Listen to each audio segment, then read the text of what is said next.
कृष्ण की तरह मित्र हूँ। ऐसा भगवान ने सीख दी है हम सबको। आप जानते हैं कि भगवान 2 मुट्ठी चावल खाकर पृथ्वी का लोक और स्वर्ग का लोक दिए हैं। ये देखकर यमराज कहता है कि प्रभु आपने अन्याय किया है। भगवान कहते हैं कि मैं अन्याय कभी नहीं करता। मैंने जो उसको 2 लोक दिए, तीसरा ही लोक देता, क्योंकि जब मुझे कोई तांदुल खिलाता है और मैं उसे ग्रहण करता हूं तो इस संसार के जितने भी चर अचर जीव हैं, मनुष्य लेके सबको तृप्ति का एहसास होता है। जब सबको तृप्ति होती है तो तुम सोचो तो कि सुदामा को कितना पुण्य हुआ होगा। विश्वकर्मा जी ने एक सुदामा नगरी बना दी। सुशीला ने कहा कि पहले सबका बने उसके बाद हमारा बने। भगवान के यहाँ सुदामा जी बहुत दिनों तक थे, 2 दिन 3 दिन 4 दिन। उसके बाद उनको भगवान को लगा कि सुशीला अधीर न हो जाए, इसलिए भगवान अपने मित्र को ऐसा कुछ बोले कि बोले प्रभु अब मुझे जाना है, मुझे जाना है। सुदामा जी अपने मित्र भगवान श्री कृष्ण के द्वारका से अब जाने के लिए निकले हैं और जाके जब अपनी नगरी में पहुंचे हैं तो नगरी बदल चुकी है। वहां देखकर अचंभित हो गए। लक्ष्मी स्वरूपा सुशीला ऐसी दिख रही है कि सुदामा जी ने कहा ये हमारा है, तो बोले हाँ हमारा है, भगवान ने दिया है। भगवान से मांगने में तो भगवान देते ही हैं, और सुदामा ने यह बता दिया कि मैंने नहीं मांग के सब कुछ पा लिया। भगवान से कुछ नहीं मांगा, लेकिन भगवान ने देने में मुझे कोई कमी नहीं की। बोलो राधा सर्वेश्वर भगवान की जय, सुदामा जी महाराज की। जिनके इस चरित्र को सुनने से, सुदामा चरित्र को सुनने से भगवान के प्रति भक्ति बढ़ती है। ऐसा दिव्य चरित्र है ये। हरि ओम, हरि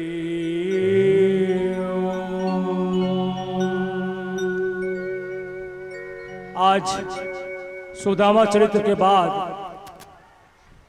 भागवत की कथा अगर एक कथाकार अपने 14 मुख से भी कहे तो भागवत की कथा को पूर्ण नहीं कर सकता। इतनी कथा है और इतनी नई नई चीज उसमें मिलती है। हर व्यक्ति भगवान जितनी बुद्धि देते हैं अपनी बुद्धि के हिसाब से उतना ही भगवान की भक्ति को गा सकता है, कथा को सुना सकता है। ये हम सबका सौभाग्य है। हम कथा को आगे बढ़ाते हुए अब वहां चलते हैं जहां राजा परीक्षित अंतिम उपदेश की तैयारी में है। क्या उपदेश देते हैं, बड़े ध्यान से सुनिएगा। आप लोगों ने जो भागवत सुना है, भागवत का अंतिम उपदेश क्या है जो सुखदेव मुनि ने राजा परीक्षित को दिया है, बड़े ध्यान से सुनिए। सबसे पहले सुखदेव मुनि हाथ जोड़ के राजा परीक्षित को प्रणाम करते हैं।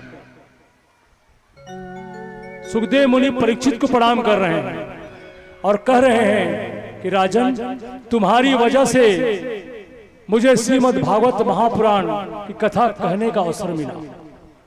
वो सब आप हैं, वो कौशिक परिवार है जिन्होंने हम सबको अवसर दिया कथा कहने का और कथा सुनने का। अब राजन, तुम्हें मृत्यु का भय है? तो उन्होंने कहा नहीं महाराज, अब मुझे मृत्यु का भय नहीं है।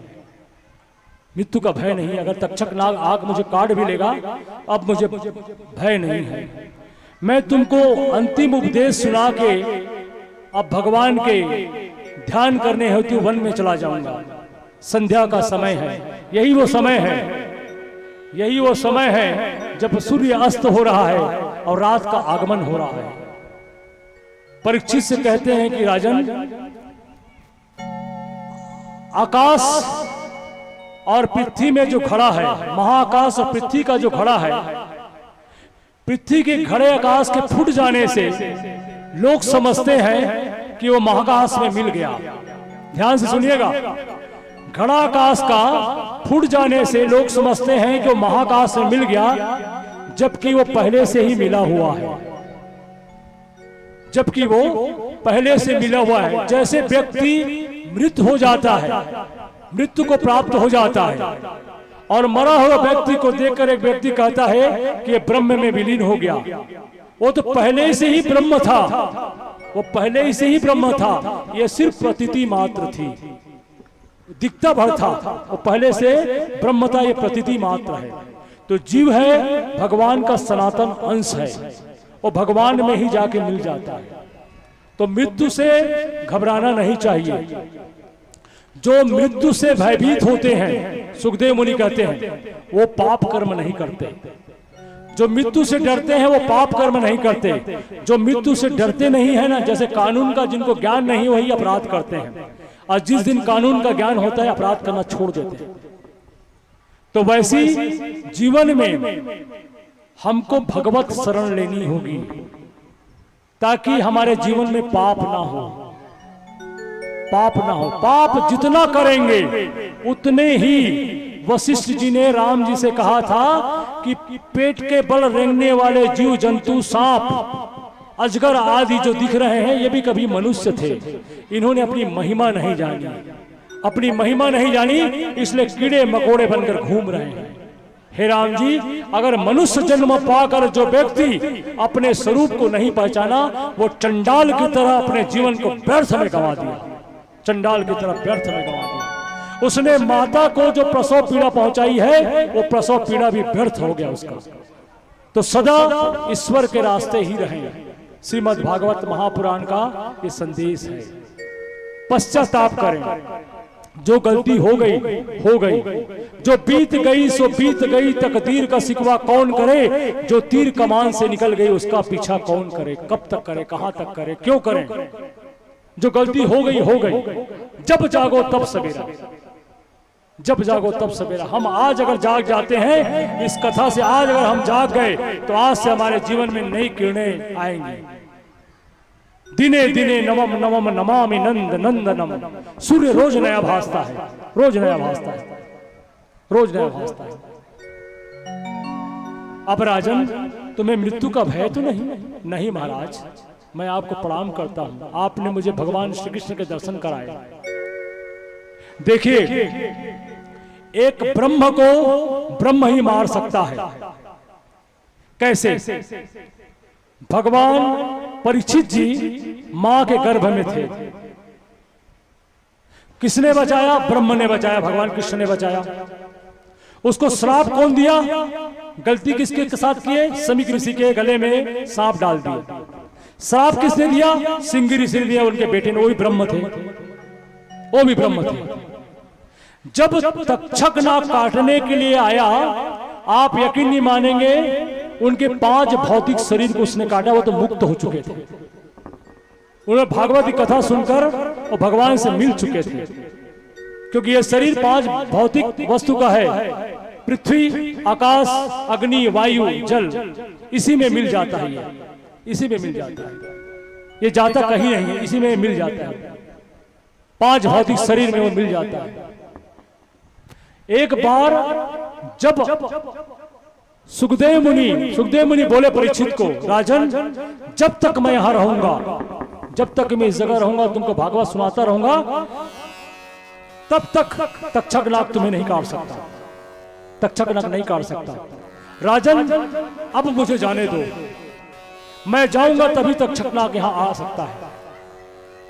वो अपने गुरुदेव को प्रणाम करता है। गुरुदेव, मैं आपका ऋणी हूं, मेरा सौभाग्य है कि आपने मुझे कथा सुनाया। दंडवत प्रणाम करता है।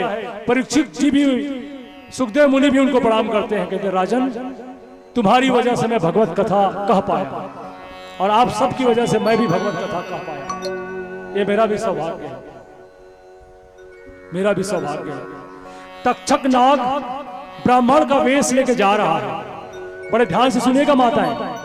तक्षक नाग ब्राह्मण का वेश धारण करके जा रहा है राजा परीक्षित को डसने के लिए। रास्ते में धन्वंतरी जी आ रहे हैं, क्या करते आ रहे जाने? भगवान नाम का कीर्तन करते हुए श्रीमन नारायण नारायण नारायण, श्रीमन नारायण नारायण नारायण, श्रीमन नारायण भवतारायण, श्रीमन नारायण धन्वंतरी जी भगवान के अवतार है। श्रीमन नारायण नारायण नारायण, ताली बजाइए। नारायण नारायण, श्रीमन नारायण भवतारायण, श्रीमन नारायण भवतारायण, श्रीमन नारायण नारायण नारायण, श्रीमन नारायण नारायण नारायण, हरि ओम हरि ओम हरि ओम हरि ओम हरि हरि जो पाप ताप को हरि, जीवन में रोज तेज माधुर्य भवे, उस हरि की शरण संध्या के समय जा रहा है। मेरे राम